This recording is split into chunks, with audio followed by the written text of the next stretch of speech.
Hello and welcome to part 2 of the Ramblings of a 42-Year-Old Man and David Smith's mock draft. We're going to go ahead and get started right along with, I believe we're starting with pick 17, and then we'll continue on to the rest of the first round, a couple of little bonus picks at the end, and then we'll let you guys go. Thank you for hanging around for 2 parts of this. Blame our editing software. That's why we had to split it up, but we'll get going right after this. Thank you. So next, number 17, Pittsburgh Steelers. I'm just going to get straight to the point. I got them picking Anton Harrison, offensive tackle out of Oklahoma, getting Kenny Pickett some more protection for his next year, and we'll probably find out if he's the main guy in Pittsburgh. Yep, another year for him, get him some protection. That makes sense to me, so that's good. That's Steelers at number 17. Next, Detroit Lions. Detroit Lions back on the clock again with the next pick. All right, so for the second time in this mock draft, Detroit Lions are on the clock. This time they are picking at number 18. They've already gotten their cornerback situation, hopefully, some help with Devin Witherspoon. I still think they could use help in the defense, especially in the secondary of that defense. And you got a safety sent out there in Brian Branch that probably looks a little too good to pass up at this point. So that would be my pick. Brian Branch, safety out of Alabama, going to the Detroit Lions at pick 18. Nice. Brian Branch is easily, I say, the best safety in this draft, like hands down. Yeah, I think unfortunately there's not a whole lot behind him. He'll probably be the only first round safety off the board. I don't think Antonio Johnson's going to sneak in there, but no, unless Philadelphia wants to. Yeah, possibly. So so that's our pick for Detroit. We got Tampa Bay Bucks coming up next at 19. All right, next Tampa Bay Buccaneers at 19. All right, it's time to blow up this draft. I got the Bucks going with Tanner McKee, quarterback out of Stanford. Wow. He was behind Davis Mills before Mills came out and took over, so... Either Hendon Hooker or Tanner McKee. I got Tanner McKee here. Just because I feel like there's something other in store for Hendon Hooker. I feel like the Tampa Bay's scheme and what they're going for doesn't really fit Hendon Hooker as much as Tanner McKee. So I got Tanner McKee here at 19. Yeah, I think Hendon Hooker, a lot of teams might still be a little bit worried about the injury. Oh, yeah. And he's also a little bit older. He's coming out at 25, where most people coming out here around 22 or so. So a little older, but yeah, I could see that for unless the Bucks believe that Baker Mayfield or Kyle Trask could take them all the way. I think they could. The good thing here, Tanner McKee, he would have some time to learn behind a Baker Mayfield. Baker Mayfield, which I consider maybe not a veteran, but like an older. He definitely has some experience that would help to see. So give him a couple of years. But all right, so that's Tampa Bay Bucks. We're gonna jump into our last pick of the top 20. We've got Seattle's back on the board again. Let's see how they do. All right, so pick number 20, rounding out our top 20 picks. We got Seattle back on the board again. Earlier, they went Tyree Wilson to shore up that defensive line. I think we could flip onto the other side of the ball and try to help out that offense a little bit. More weapons, the better. At this point, we got a pretty speedy receiver sitting out there in the wings, just kind of waiting to get snagged up. I think Zay Flowers, wide receiver, BC, he's going to get picked up, and I think he'll definitely add some depth to that wide receiver core out there. You give them some length down the field that they're definitely missing. DK Metcalf is great. Tyler Lockett's great, but neither of those guys are speed demons. This guy's a speedy guy. He'll be able to stretch the field. And Tyler Lockett's getting old, so if he eventually retires soon, I could see Zay Flowers being a wide receiver 2 possibility. Oh yeah, for sure, definitely. So because he could definitely stretch the field. Absolutely. That's why you would do that here at 20. So 21 coming up, Los Angeles Chargers. Let's see how they go. Number 21, LA Chargers. I got him picking defensive end here, going along with Joey Bosa.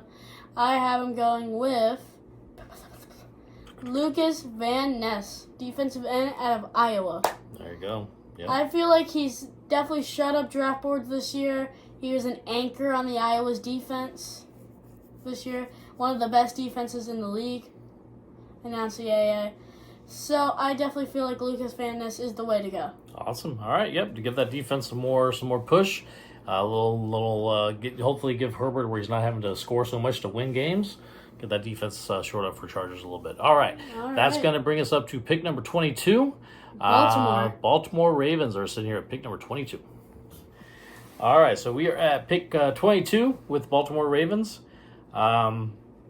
always pretty solid on defense. Their offense is going to be in flux because we do not know what's going to happen with Lamar Jackson. Maybe he holds out, maybe not. I don't see them trying to do quarterback here. I think they're still holding out hope that they're going to be able to keep Lamar Jackson. I think that's going to take a lot to get him out of Baltimore. So for me, I am looking at just who's the best player available right now on either side of the ball, really, because I think that's kind of how Baltimore goes. And looking at who's kind of left up here, I got to say Nolan Smith. Nolan Smith is going to go. Where's he out of again? He's out of Georgia again. There's these Georgia guys. Now Nolan Smith he's slated to be linebacker. I tell you what, Baltimore will have him rushing the passer a lot, and I think that he'll add a lot of dimension to that defense. He's an edge / a linebacker. Yeah. So he I don't think they'll ask him to do a whole lot of coverage, but he has that ability as well. But he'll mostly be rushing the passer. And that's one of his weaknesses. Let's see how he will translate to coverage in the NFL. Because that's one of the problems with Tyree Wilson and Will Anderson is it's going to take a while to transition into being able to back off coverage from the defensive end position. Yep. So I think Nolan Smith is just going to get unleashed at the quarterback pretty much every time for a while. But he's got the skills to be able to do some coverage eventually as well. So there you go. As for Baltimore. Replacement for Calais Campbell, maybe? There you go. That'll jump us up to 23. I think we're looking at the Vikings. Yep, looking at the Vikings next. Now with number 23, the Minnesota Vikings. I got him picking Myles Murphy, defensive end out of Clemson. I tell you, when I was going BPA for Baltimore, Myles Murphy was right up on my list too. I like the linebacker skill set of Nolan Smith, but Myles Murphy is arguably a better pure pass rusher from that defensive end spot, though. Myles Murphy isn't a guy that will drop back in coverage. He's rushing every single time. Yeah, absolutely. Awesome. We'll give Minnesota some kind of speed on that outside of that defense. They can use that. So Daniel Hunter. Yep, that'll be good. All right, so that's Minnesota Vikings at 23. Jacksonville's up next at 24. All right, next up on the board, Jacksonville Jaguars at pick number 24. This is a team that's kind of been putting it together. They really have. They've had some good drafts. One of the brightest futures in the NFL. They've got a lot of free agency help. They had Christian Kirk go off last year. They're going to get Calvin Ridley back. I mean, this team's looking pretty good. Year off, though, so I think what they got to do, though, they got to keep Trevor Lawrence on his feet. They got to give him time in the pocket. So I'm looking at offense. Tackle-wise on the outsides, I think they're okay. I think they got to get more shored up in the interior, and the highest interior player I've got at this point is O'Cyrus Torrence. Now he'll be playing guard, I believe. That would be his role here in Jacksonville, and I can't remember what college O'Cyrus Torrence is at. Florida. From Florida. So stay home. He's go 2 hours to the east from Gainesville and go shore up that offensive line for Jacksonville. Next, New York Giants at 25. Awesome. At 25, New York Giants. I got him picking someone that you might call maybe a little bit of a reach here. I don't think so. I've had him in the mock draft for a while. And I have Jalen Hyatt going to the New York Giants. Yeah. Well, I say once you get past the Addisons and the Smith-Njigibas and the Flowers and Quentin Johnson, he's kind of that next tier. And they're all gone at this point. Giants really need a receiver, so I can respect that pick. Next, wide receiver, Josh Downs. Yeah, and again, I think Hyatt's higher than him. So good job with the Giants. Who we got next? We got Dallas Cowboys coming up next. I think I know who you're picking. Let's see. All right. So with my next pick, Dallas Cowboys are on the board. We're sitting here at 26. David and I have been talking back and forth a little bit. Do they go? Running back helps since Ezekiel Elliott's gone. Like Bijan Robinson. Keep that guy in Texas maybe. I don't know. Dalton Schultz booked it for the Texans. Yeah. I do think that they got Tony Pollard back there. I think they're going to let him kind of see what they got. Let him roll on his own for a little bit. I do think they need to get some passing weapons, so I'm going to go on the tight end side. Replacement for Dalton Schultz. I'm going to go with Dalton? Dalton Kincaid. Dalton Schultz, Dalton Kincaid. We're going to go Dalton to Dalton. I just realized that. Right here, live on the thing. Woo! Dalton Kincaid is going to be the next tight end for the Dallas Cowboys on this mock. On my mock draft, I actually had Dalton Kincaid going to the Dallas Cowboys, so I feel like it's a good fit. Dalton. Dalton to Dalton. Just realized. Yep. And Dallas needs a tight end, so I feel like this is great here. Yep. All right. Well, that puts us on the board with Buffalo. I think there's a cemented pick here, but let's see what David says. That Buffalo Bills, this is a no-brainer for me. Give me B. John Robinson. Yeah, at 27, that boy's still sitting there. They will be running to the podium. It would be like, you better get out of these guys' way because they're coming hot. The Eagles don't pick him at 10, which I actually had in this mock draft. I'll pick him at 27. Oh, I tell you, Buffalo has got to shore up their running game. They of all the playoff teams last year, Buffalo by far had the worst running game of all of them. Devin Singletary, who was kind of their bright spot with the Texans now. Nyheim Hines is more of a really situational rusher. Of a kick returner, too. So they need to get somebody back there. And Bijan, not only is he going to help with the running game, but he'll give him another outlet for passing. And strengthen that help Josh Allen quite a bit. So, yeah, I think this is a no-brainer pick there. So that's Buffalo Bills, 27. Cincinnati next. Jumping to 28 with Cincinnati Bengals. All right, so Cincinnati Bengals are on the clock. Their offensive line was a lot better last year, but I still think they got a long way to go. I would really love to find somebody for them on the offensive line, but at this position, I just don't see a value pick here for that. Now, they're in the AFC, where they are playing against Patrick Mahomes and Josh Allen and more than likely Lamar Jackson and Deshaun Watson and Justin Herbert. And what do you need to play all these guys? You need people to cover receivers down the field. I think you can never have enough secondary help if you're in the AFC right now. And you got a cornerback sitting out there right now that I think this is a great positional fit, great part of the draft where he really should be going. And that is going to be Kelee Ringo. Kelee Ringo. Corner out of Florida? Georgia again. Man, I'm always forgetting the Georgia players. What the heck's wrong with me? That's what I was about to say. I don't know. Anyway, Kelee Ringo. Shore up some secondary. You know, get those quarterbacks in the AFC a little less room to throw into. I remember a story. I was looking at the recruiting classes, and I saw one. It was a couple of years ago, and I saw Kelee Ringo on the mock. On the 247 Sports recruiting at number 1, and I said that guy's going to be a generational talent, and he's here. He's here, and I think get him in the Bengals, get that defense rolling a little bit, give Joe Burrow a little less work to do if he's having to catch up to all these guys scoring points all the time. Maybe the defense can actually stop the Chiefs. Maybe. All right, so that's Cincinnati. We're going to jump into... do we decide, is this New Orleans or San Francisco sitting at 29? This is New Orleans at 29. Right, so New Orleans sits at 29. But Sean Payton's not playing for San Fran. Was it playing Denver? For Denver. And Denver did the trick. Anyway, somehow or another, New Orleans has this next pick. All right, next I have New Orleans Saints. This is a guy that I feel like Philadelphia will really want at number 30, but I'm going to pick him here because I think it's one of the best fits. I got New Orleans going with Trenton Simpson, linebacker from Clemson. Awesome. Yep, definitely. Honestly, New Orleans has a lot of holes they could fill up, but I think defensive linebacker is a pretty solid one to get, and that's a good position for kind of that late 20s range is good for this pick. Awesome. Well, that gets us up to the last pick in the first round, Kansas City. Well, he's skipping Philadelphia. We're going to do Philadelphia first. 2 picks to go. We'll start with Philly first, and then we'll get to Kansas. He's jumping the gun. He gets Kansas City. That's why he wants it so bad. But no, I get to go first. Philly first. All right, well, contrary to what David thinks, next person on the clock is Philadelphia with the 30th pick.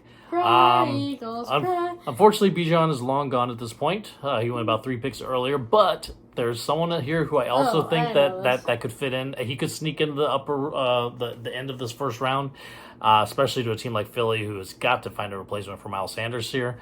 Wow. And so I've got them going with Jahmyr Gibbs, and I believe running back out of Bama. Yep. Okay, at least I got that right. It wasn't a Georgia player. Bama, actually. It was a Georgia Tech player. All right, well, that gives us 2 running backs in the first round. You don't always see that these days, but now, I think both of them are pretty good. Kansas City. He's ready to go. All right, let's see what Kansas City's going to do with the last pick of the first round. All right, next with the final pick of the first round. Finally, Kansas City, the champions, questionably. They will select Andre Carter II, linebacker out of Army. There you go. Hopefully he'll be able to play. I know there's been some talk about whether he's got to do a service first, right? Is that kind of the talk? I think he got out of that. Yeah, we'll see how that goes, but he's an amazing player. I think he would do great things, especially you put him on a team like Kansas City where he wins Super Bowls. Great place to go to. All right, well, guess what? That wraps up the first round, but we're going to do a Woo-hoo. couple little bonuses here. We're going to go ahead and do Chicago and the Texans picks in the second round because I just want to talk about the Texans. All right, Give us a second. We will do 2 last extra picks here. All right, so here's our bonus picks. Number 32, which normally would be your last pick of the first round, but Miami forfeited a pick due to what were they? They were talking to Tom Brady when he wasn't able to be talked to. So they lost a pick. But here we go, top of the second round. Pick number 32. Chicago's back on the board. They took offensive tackle in the first round. I think now give their boy Justin Fields some weapons. You got a solid tight end sitting up there that I really think could have gone first round. So I think grabbing Michael Mayer here would be a pretty solid pickup for the Chicago Bears. Double tight end system, Cole Kmet and Michael Mayer. That's a good idea. Just feels a lot of help in the middle of that field, giving him some pass where he's not always having to go deep all the time. So now this is a pick I'm excited for. Houston Texans. At And I get to do it. And he gets to make the Texans pick. Let's hear what he has to say. We'll just keep it on this video. All right. So number 33. I can't wait to do this. The Houston Texans will select Hendon Hooker. There we go. They finally get their quarterback. Woo! Woo! Woo! All right, so that ends up our draft. Hendon Hooker. Hey, we rolled the dice by not taking C.J. Stroud at number 2. Will Levis and Anthony Richardson were gone by the time we picked at number 12. I was not ready to take Hendon Hooker at 12. He sits here, lasts until 33, and boom, there we go. Let's see how that goes. All right. So that's the end of this. We'll do a little quick rundown before we're done. All right. Well, that does it for our. Did we ever figure out what they're going to call this? Our co-draft? Combo draft? I don't know. Anyway, we got through all. Well, actually, we got through 33 picks. Quick rundown for the Texans: Will Anderson, Quentin Johnson, Hendon Hooker. Check. I'd be ecstatic if that's how the first couple rounds went. Maybe Marvin Mims in the third round too. Heck yeah. That being said, this is not exactly how it's going to go on the first round, but it's fun. We might do this one more time before the draft. I think maybe a couple weeks from now. The draft is 3 weeks from last Thursday, so we're less than 3 weeks to the draft. We'll do one more big mock before we're done. I don't know if we'll do it as a co-mock or a dueling mock, or we'll figure it out. Dual mock, we should just have like a picture of just me and you looking like that the whole time. All right. Well, thank you guys all for watching. I know this is going to be a long one, but it was a lot of fun to make. So please like, watch, subscribe. I hope you guys find this interesting and fun. We know we did. And we will talk to you guys again soon. Bye-bye. Thank you.